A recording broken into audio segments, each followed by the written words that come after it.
perfectly aware of the time constraint. I have a flight to catch. So I'll try to be as brief as possible, and I think the function of the chairperson is to just give some leading thoughts and let the panelists then tell the chairperson about the panel. We have an interesting, and I probably also could be a provocative panel on are students less hungry for knowledge? Now, the question raises, this issue raises certain questions. The first one is, what is the function of education? What do we want to get educated about, and what does educated actually impart? Does it impart the ability to think? In my view, education imparts the ability to think critically and act cognitively. Both critically and cognitively are the two functions of an education. Now, what does hunger imply? Hunger implies that either you are starved for it or you want more. Now, what is it that students should be hungry about? Should they ask for more? Or is it just that because they're hungry, any kind of subsistence level education will suffice? I go back to Martin Luther King, who said in 1947, the function of education, therefore, is to teach one to think intensively and to think critically. Intelligence plus character, that is the goal of education. Knowledge, therefore, is a systematic articulation of information and skills, which then empowers a person with the conceptual and theoretical or practical understanding of a subject or a problem. So these are two in combination, education and knowledge. There are three ways in which knowledge is articulated. Is it implicit or embedded in a system? Is it explicit or empirical, something that you can test by experiments? Or is it systemic or connected? And the three forms are processual, and they have three processes in my view: perception, communication, and reasoning. In this schema, the European scheme, which unfortunately, or by accident or by the accident of history, is the most dominant one, is the Platonic tradition of knowledge, which has to be justified, true, and believed. On the other hand, we have non-European forms of knowledge, which combine traditional knowledge, indigenous knowledge, local knowledge, which are oral, written, inscriptional, or even archaeological. Today, modern knowledge follows the Platonic model. Modern knowledge follows the Platonic model and has become proprietorial, hegemonic, discursive, and exclusionist. Traditional knowledge in today's concept has therefore become residual, marginalized, non-hegemonic, and subaltern. And one limitation which is very specific to India is the caste system, which prevents access to large numbers of people from this knowledge systems, both modern as well as traditional. So how do I read the Indian situation? This morning on Facebook, somebody had put up an old Chinese proverb. All proverbs are old, and Chinese proverbs are older than most. Do not confine your children to your own learning, for they were born in another time. That's the Chinese proverb which I saw the first thing in the morning on Facebook, which takes me back to a major work of 1968 by a Brazilian radical educationist, Paulo Freire, where he talked about two forms of pedagogy and education. One he called the banking model, where the student was merely an empty account to be filled by the teacher as a recipient, as a blank recipient. And the second was a participative model, in which the student was an active agent in the pedagogical process itself. Now, education in India is largely of the first type. That is the banking model, the teacher as a bank, and it's system-oriented and conformist. What are the components of today's so-called knowledge transmission? It's syllabus-driven, it's information-oriented, it's not interdisciplinary, it's disseminist in nature, that is, it's top-down, it valorizes marketability, it's socially non-relevant, and it's non-humanist. There's an increasing retreat of the humanities and the social sciences from our knowledge system. And I am a historian, and that hurts me a lot. So, we talk of a knowledge economy, but what do we basically produce are information technicians.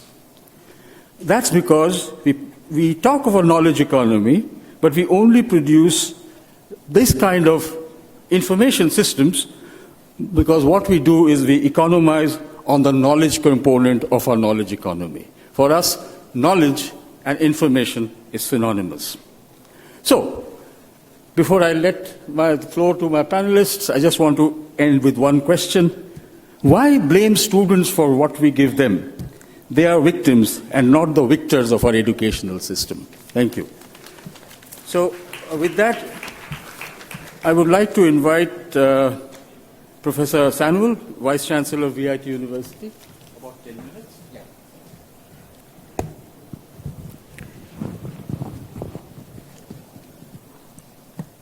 Respected Chairperson, co-panelists, and my dear friends, very good evening to all of you. The topic is displayed there, and I've tried my level best to express my answer pictorially. It's also there. I think all of us know the answer. That's the right answer. But at the same time, I thought I will take a minute and go back to the theme of the conclave. It says, Indianizing India's education system. In my opinion, this is the path which we need to form and follow to achieve something. And it is necessary that we are careful in this particular time.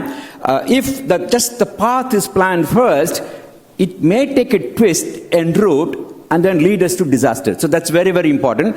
So it is necessary that we define our destination first, and then maybe decide how India will be, what India will be in another 10 years' time or 15 years' time, and then to achieve that, what should be the path? And to achieve that, what way Indianization will help? Now, if that kind of a thinking is there, now I'm sure that we'll be putting ourselves in the right frame of mind that's necessary. And as some other speaker also said, maybe right now we are committing the mistake of putting the cart before the horse. Think about it, and I'm sure that it will help us a lot.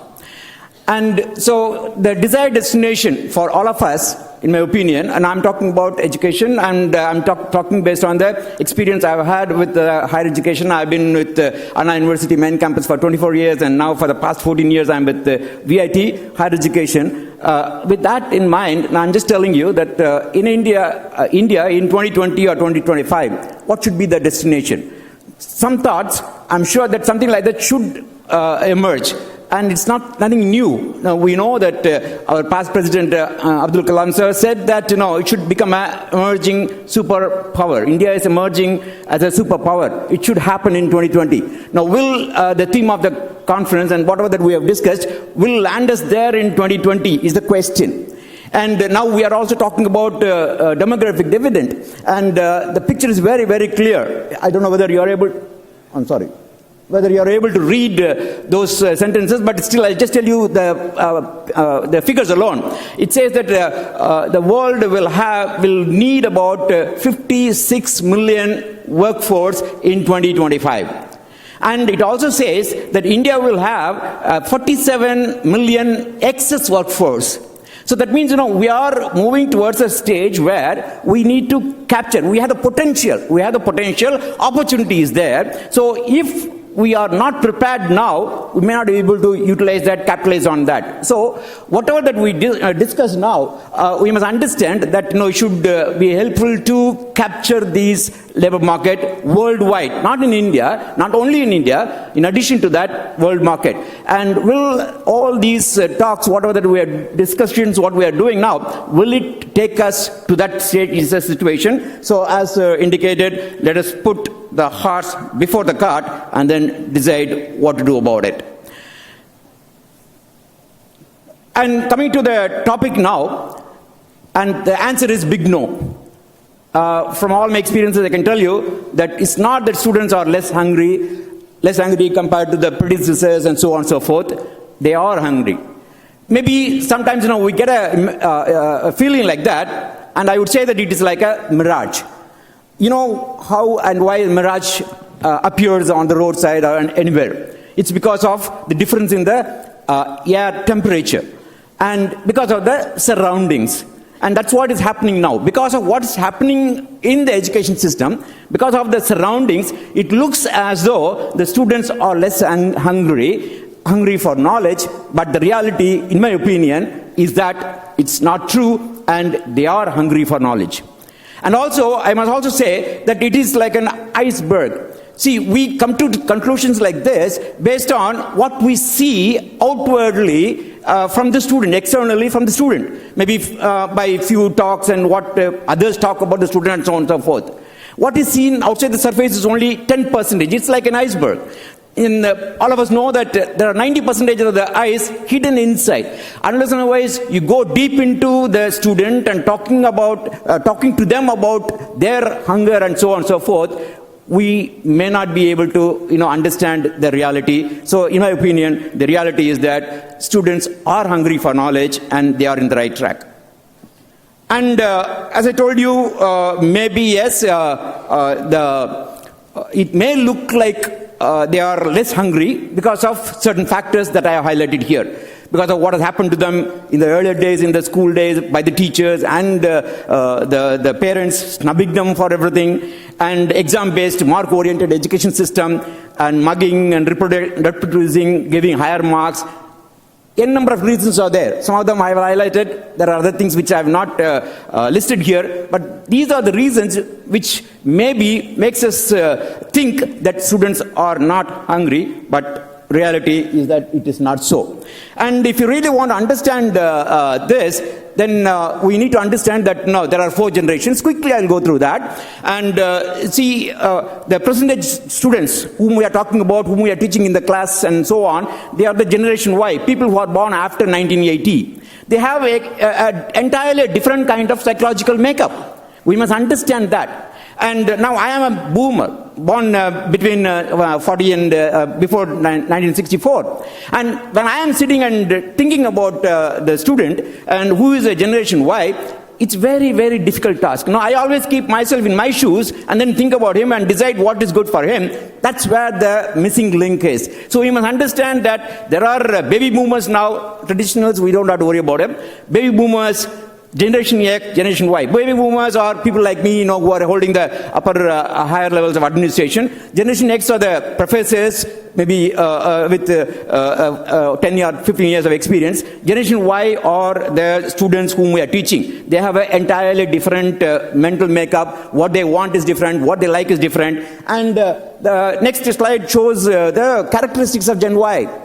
They are entirely different. We must understand that and appreciate it. And very quick to act, impatient, that's a reality. And they are highly tech-savvy, fun-loving, and I've just listed many of those things. Now we need to understand whether the education system is taking care of these aspects. None of us bother about it. I initially, maybe 10 years ago, when I wanted to go to a class and then think about teaching them well, I always thought about my professor, Professor Modi, and how he taught. I liked it, and so I followed the methodology here. It is not going to do good. It's not doing good. So we must understand that there must be a different methodology to be adopted for the Generation Y students, and if it is done, then I'm sure that we'll be in the right track. That's what we need to do.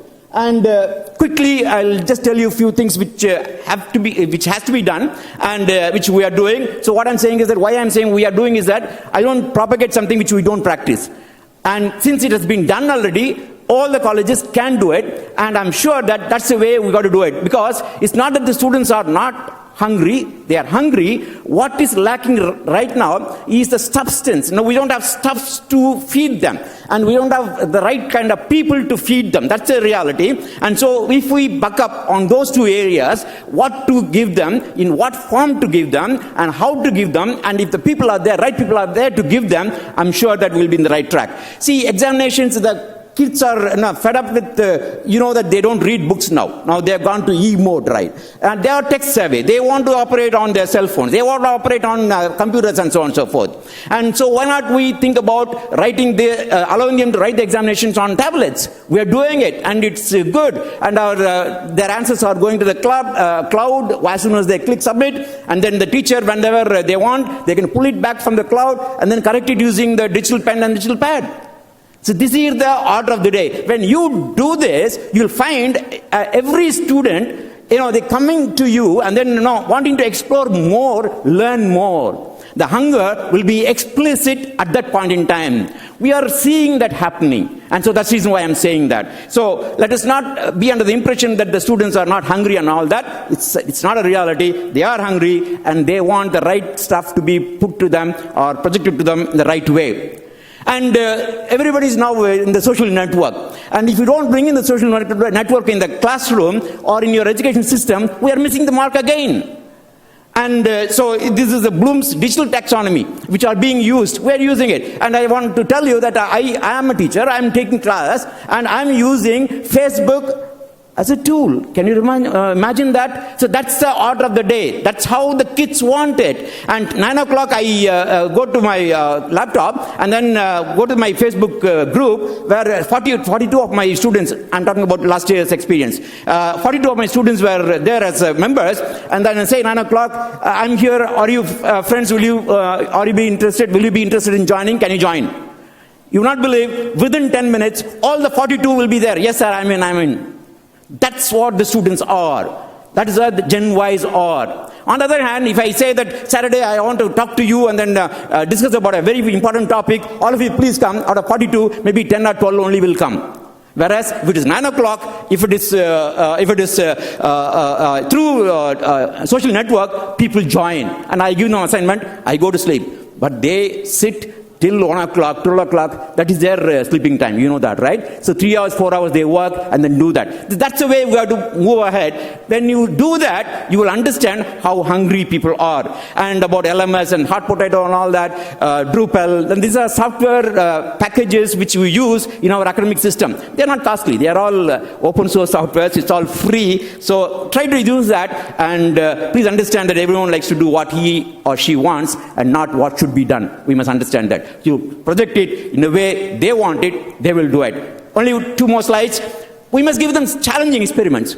Now, what's the point in asking the students when they come to the first year or second year and go to the chemistry lab and then ask them to do the titration experiment? What do they understand? What will challenge them? In what way they'll be interested? So we have removed all those experiments, and let's say that instead of finding out the viscosity of a particular acrylic acid, we say that bring the diaper of the kid, which you use in the household. They are interested. What is that diaper? What is it I'm going to learn? And then they say that it's acrylic plastic. It's there inside, and this is what is absorbing the water. And why not we find out the substance viscosity? What is there inside? They are thrilled. So that is what we got to do, and I can go on and on. We have introduced project-based learning. All our students are doing a minimum of 3 projects in a semester. That interests them, and what coming out of them through the projects are now is tremendous, and I just don't want to elaborate on that. And when we tell them about this viscosity, we don't just stop there. We also say, people are now working that can we use this for retaining water in the surface and smart materials, and they are interested in it. And now the only point I just want to tell you is that we need to have a different kind of methodology approach so that the hunger will become explicit. It is there inside, it will become explicit, we'll be able to feed them.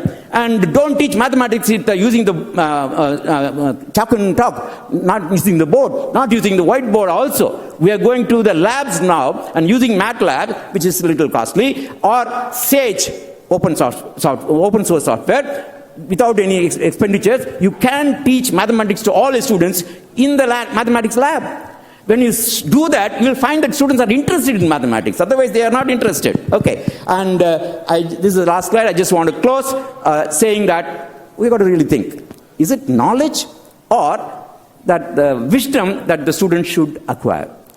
In our opinion, it's a wisdom. So knowledge, it's our own level. And if you go back to the Bloom's taxonomy, you'll understand that, we don't ask questions to test their knowledge. We don't. Above that comes application, analysis, synthesizing methodology, chemistry lab, and then ask them to do the titration experiment. What do they understand? What will challenge them? In what way they'll be interested? So we have removed all those experiments, and let's say that instead of finding out the viscosity of a particular acrylic acid, we say that bring the diaper of the kid, which you use in the household. They are interested. What is that? Diaper, what is it I'm going to learn? And then they say that, no, it's acrylic plastic, it's there inside, and this is what is absorbing the water, and why not we find out the substance viscosity, what is there inside? They are thrilled.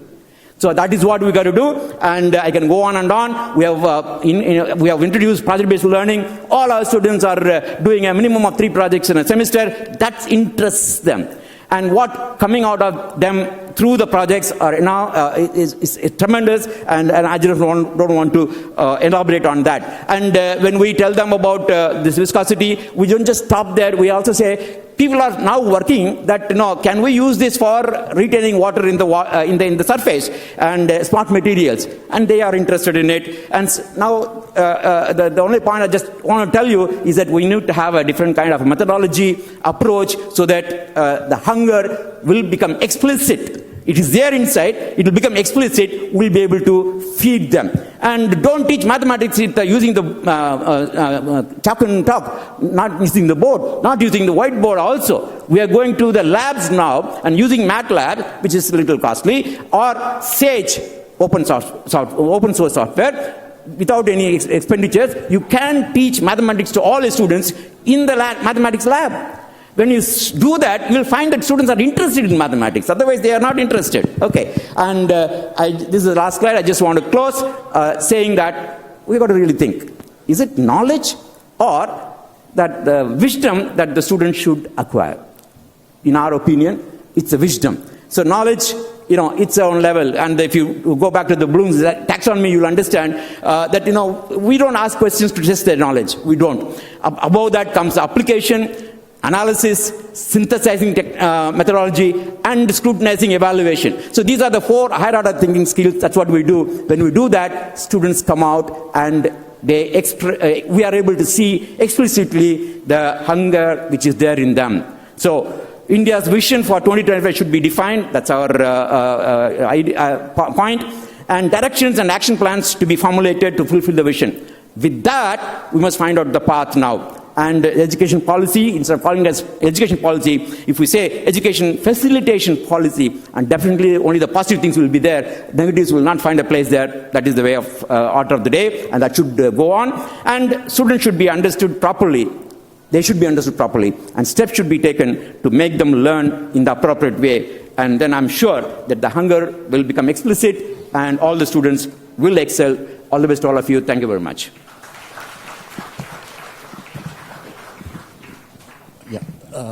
Dr. Lalitha Balakrishnan, I invite you to make your presentation.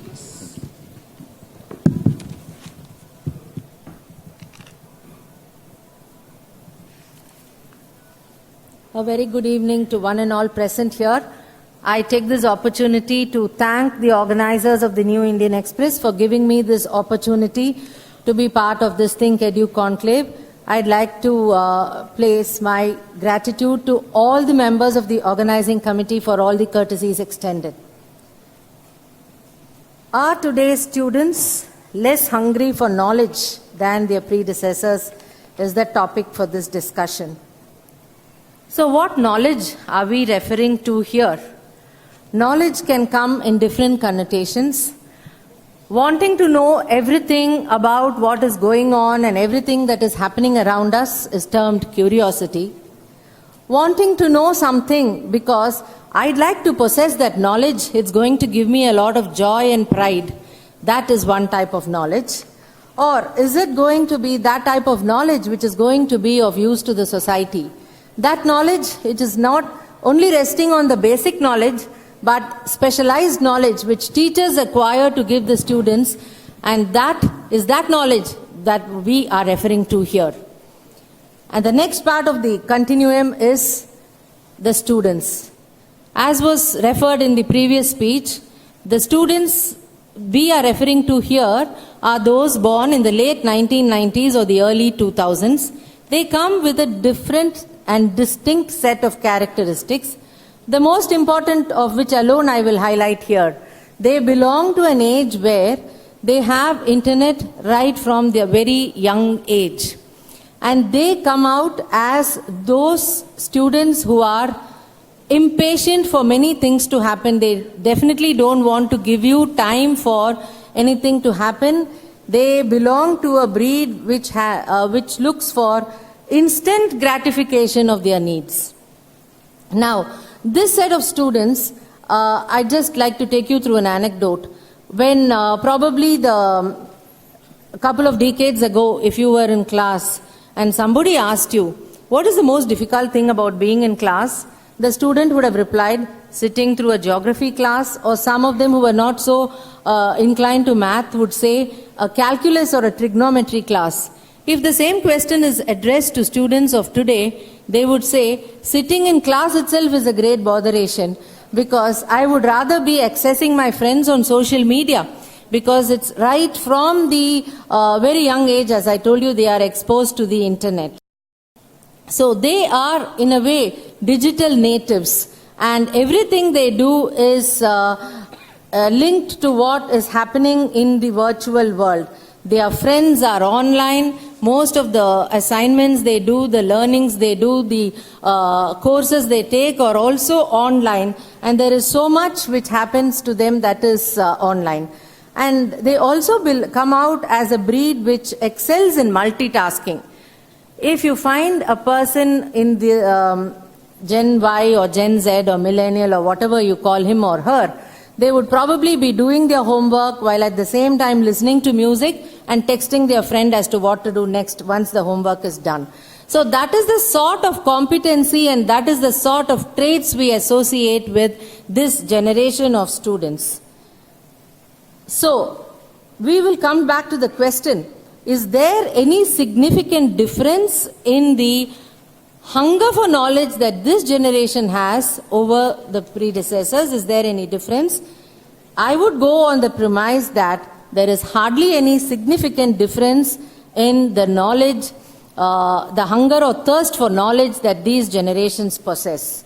However, the way when they enter college, they do have a difference in the abilities with which they come into. For example, the levels of analytical thinking or the readings which they have done earlier, or the aims and aspirations with which they walk into college, there could be a lot of difference. But primarily, when it comes to a hunger for knowledge, wanting to know a lot of things, there is definitely no difference at all.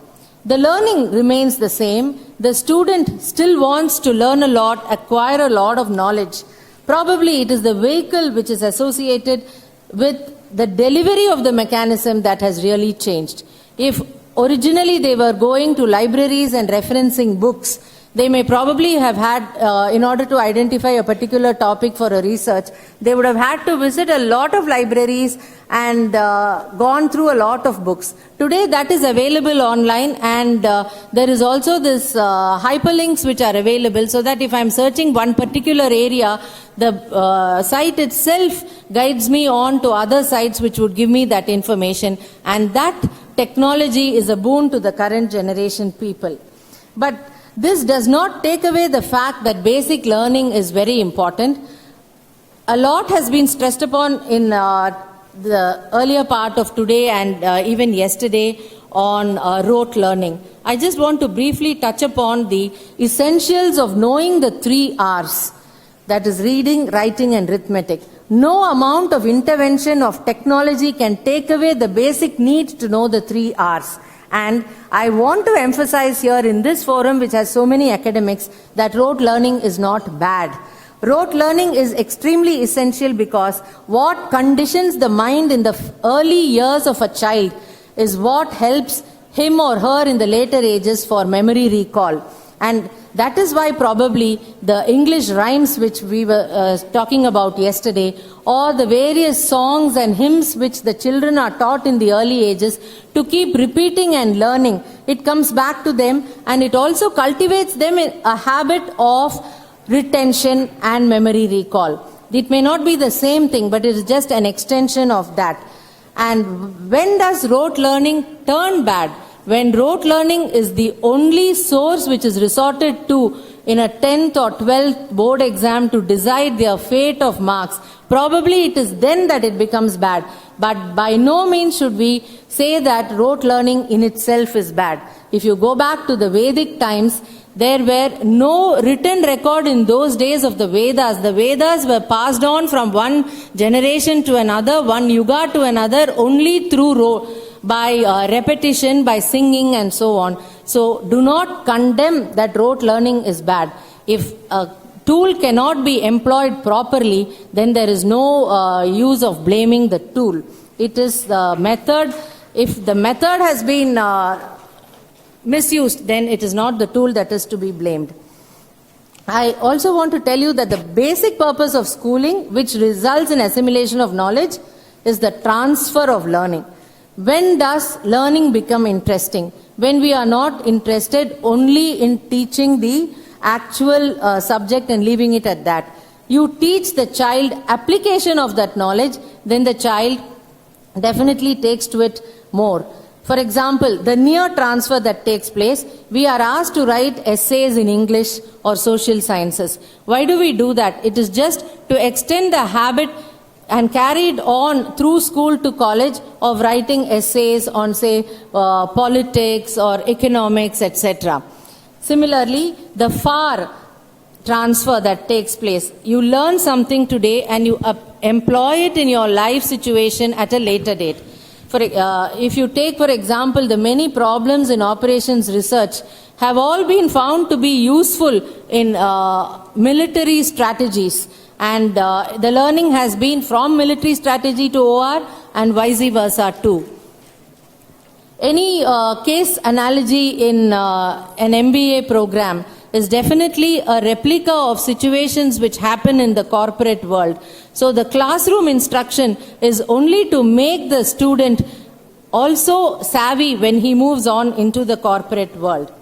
I also want to give you an interesting example here of Jane Marple, the character created by Agatha Christie. So she is one exponent of this far transfer analogy. The village of Marymead, from which Miss Jane Marple comes, has very few residents, and Jane Marple is a very old maid who has probably studied each and every one of the characteristics that lived in the village.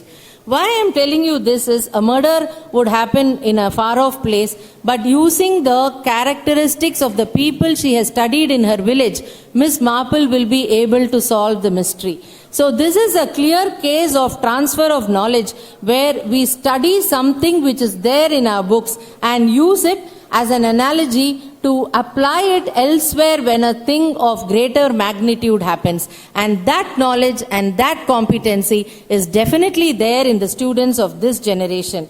So I re-emphasize that the appetite remains. It is probably up to the system to dish out a good meal. So it is very important that you need to get the basics right. And from then on you carry on with the new buzzwords of creativity and innovation. All of us know and follow the game of cricket where copybook defense is a very important thing. But you can't just stick to copybook defense today in the age of 2020. We cannot have Jeffrey Boycotts playing the game of T20. You need a Glenn Maxwell or an A.B. de Villiers to come and win the match for you. So the same analogy is to be applied. All the students have the required competency, the appetite for the knowledge. It is up to the education system that has to dish it out in a manner which is made attractive to them. I just want to leave this thought with you as I conclude. The purpose of higher education has definitely not changed. Students are still in the art of pursuit of knowledge and excellence.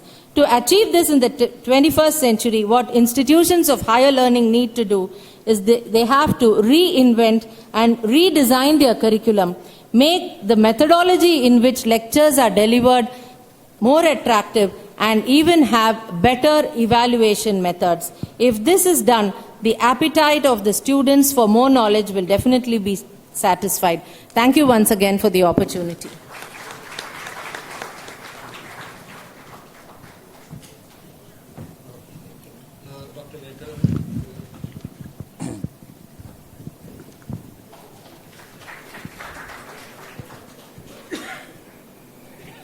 Good evening, ladies and gentlemen, on the dais and off the dais.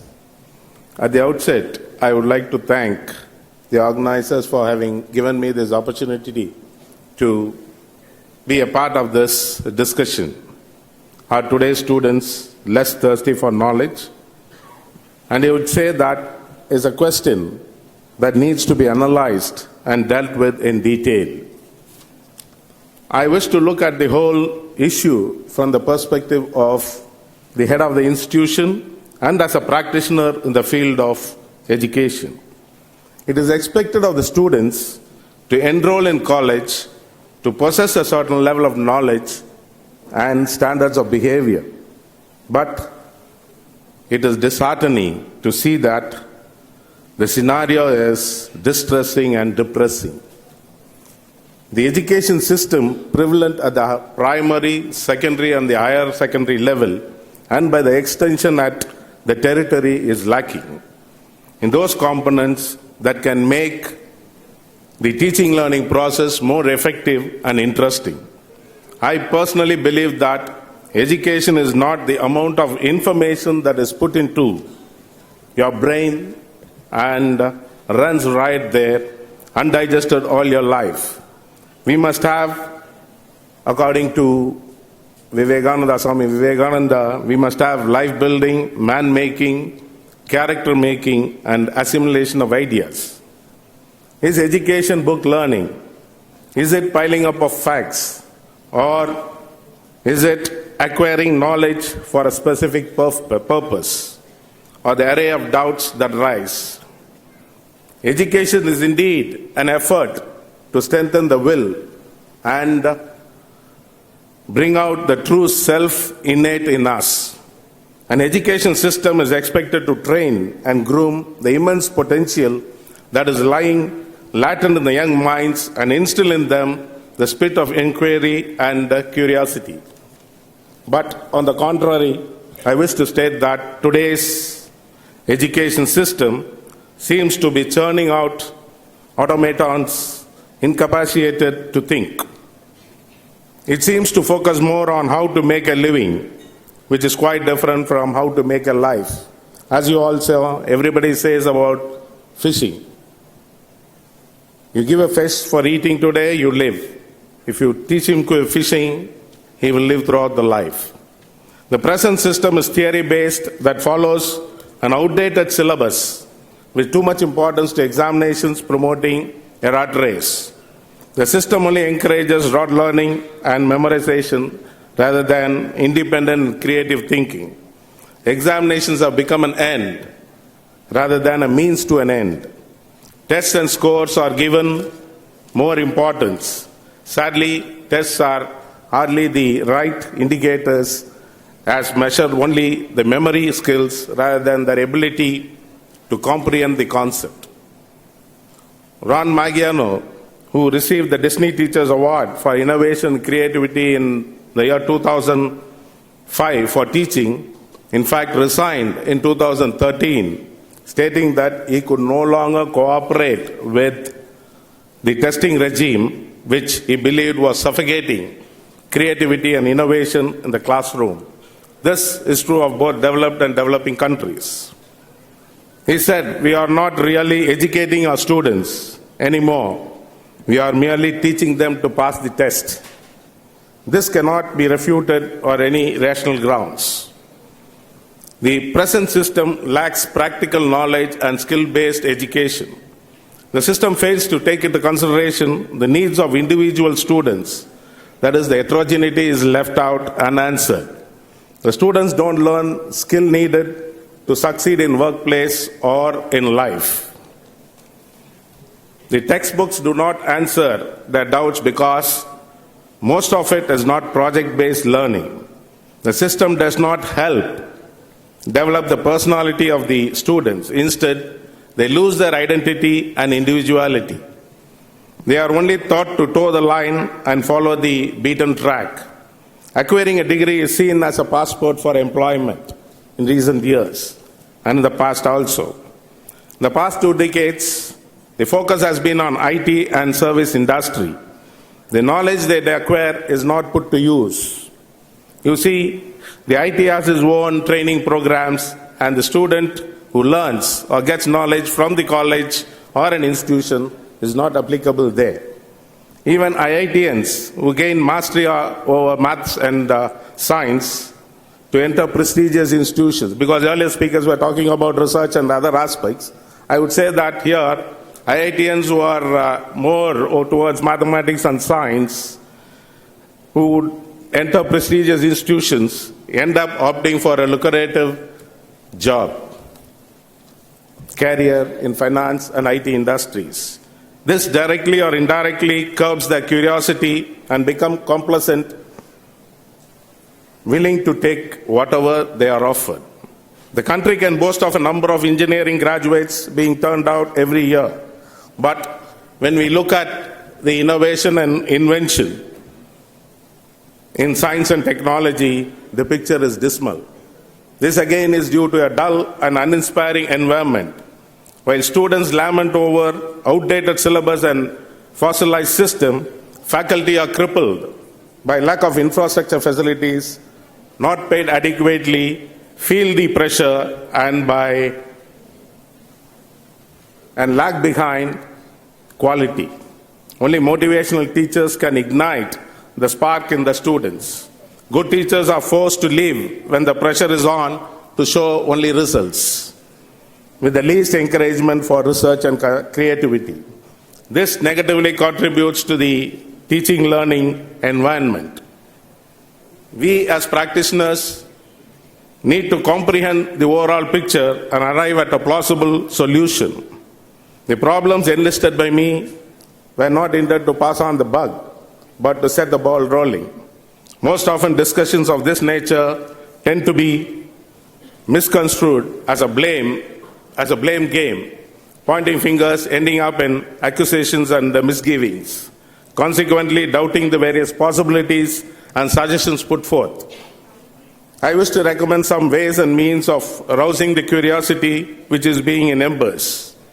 It is time we rekindle the spirit of inquiry. The current system of focus on assessment in both schools and colleges is detrimental to acquisition of knowledge. So as stated earlier, practical project-based learning could be given thrust. Testing and assessment can be through application-oriented questions where reasoning and aptitude come into play. There should be more than one way of assessing and not limited by testing and examinations. More impressive way of rousing interest is by limiting the lecture mode and by encouraging interactions, where it is not teaching for the student, but teaching with the students. Use of technology-based methods of teaching should be capitalized. That is, audio-visual impact should be used to the more. Make the environment supportive, where it is inclusive and not marginalized. Teachers should be considered their roles to see themselves as facilitators, breaking the barriers of hierarchy, shedding their presumptions. There should be learner-friendly approach between the teacher and the student. The quest for knowledge could be sustained or even furthered if the students are made to understand what goals they are working towards. We could also encourage role play, which can give them an excellent exposure to the competitive world outside they are about to step into. The unrealistic expectations of the student to master the skill needs to be addressed here. Ensure that you connect the syllabus to the student's personal interest. I have been giving you this picture stating that it is the system which hinders the thirst for knowledge. And if the system is corrected, I would say that the thirst for knowledge which is there will increase still further, And as put forth in the previous section and in the current session, I would say it would go deep into the rural areas also. The penetration would be there even in the rural areas. And earlier we had been concentrating on the literary rates, but now in the current century we have to concentrate on the quality of education, which is more important. And to conclude, in the words of Peter Drucker, knowledge has been improved, has to be improved, challenged, and increased constantly, or it vanishes. Thank you. With these words, I would like to thank the organizers for having given me this opportunity to present a few ideas of mine on this area of whether there is thirst of knowledge with the students. Thank you.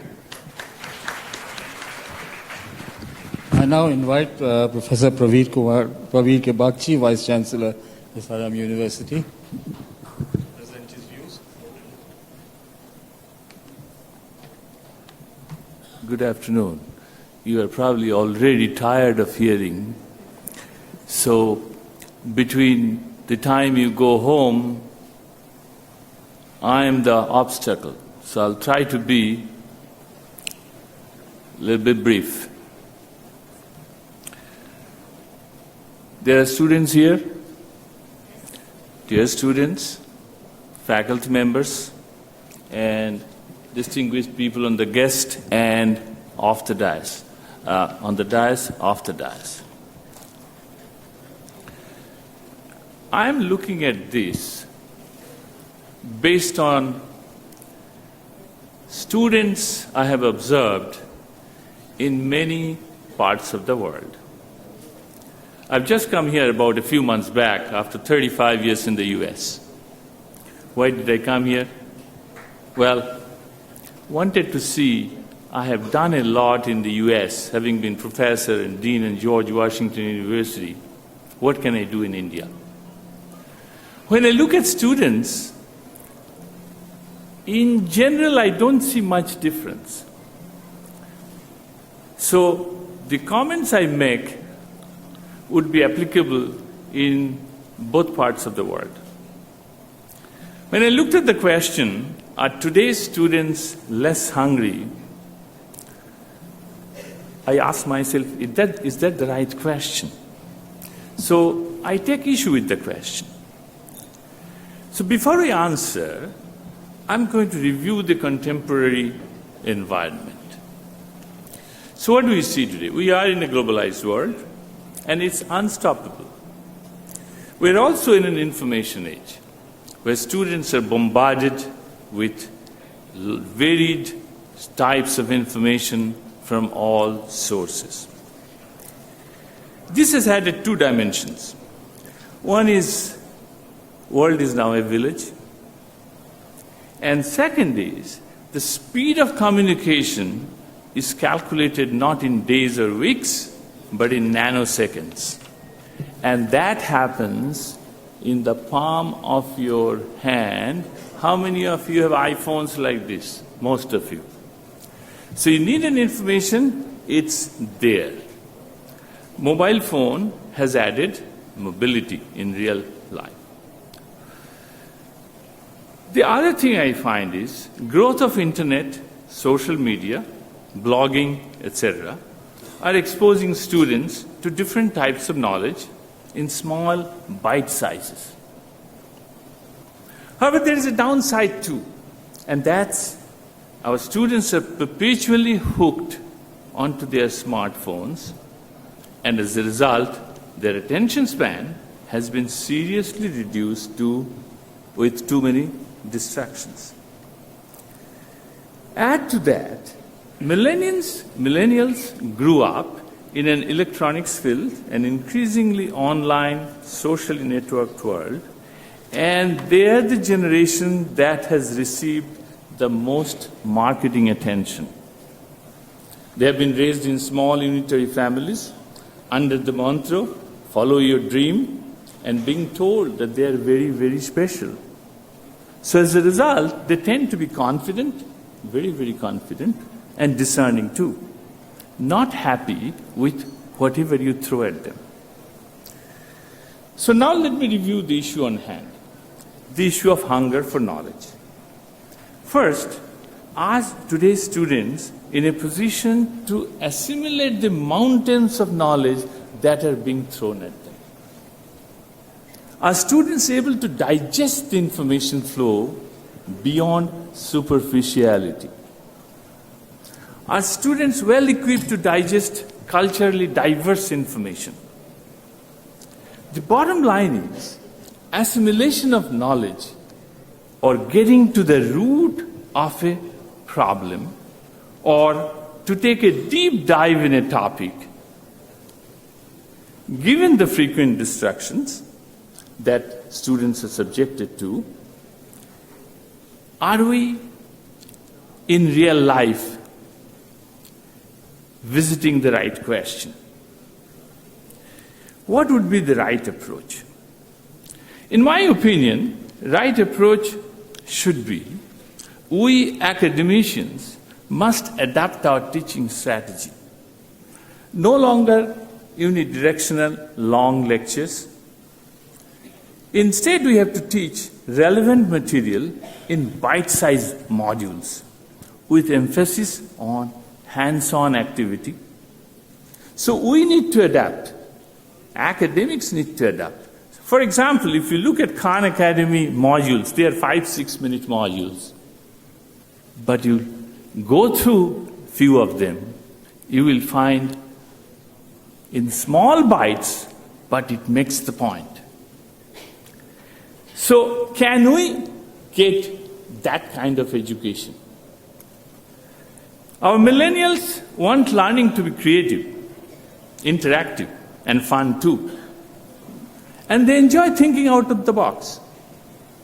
Education today, I believe, should focus on 4 core areas. Interactive teaching with technology, some people have already mentioned, professionalism, mentoring, and frequent communication and feedback. So real question to be asked is, are the educational institutions creating the right environment to satisfy the hunger for knowledge? And if you go even beyond that, are we attracting the right people to the profession, the faculty? Are we, educational institutions, imparting education that caters to inquisitiveness?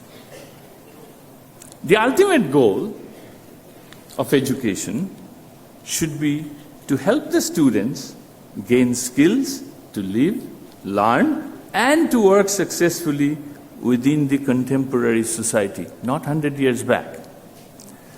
Are methodologies in place to awaken interest in further probing? Are institutions only focusing on academic rigor, giving tons of materials in the syllabus at the expense of relevance and research? What good is rigor if the education is not relevant? We have to admit that today's learners have a lot of positive characteristics. They work better in teams, they network better, they have greater self-confidence, they're used to multitasking, they use more critical approach towards information, leading to better scrutiny. They absorb information fast. They are achievement-oriented. So in conclusion, I must say the students are more discerning and perhaps hungrier for knowledge. And educational institutions have to provide the right nourishment. Thank you. Thank you, Professor Bagchi, for very enlightening panel with a lot of ideas thrown in. Unfortunately, we don't have time. I mean, to either gain knowledge or to be hungry. So we are really pressed for time. Is there a tea after this? Yes, we have a 15-minute break. Valedictory, so I think as chair, I will not even make the summing statements. I'll forego that. And since I'm foregoing my prerogative of making the summing statements, you'll also forego the prerogative of asking questions. Thank you very much for being such a great audience. Big And round of thank you applause, for- ladies and gentlemen.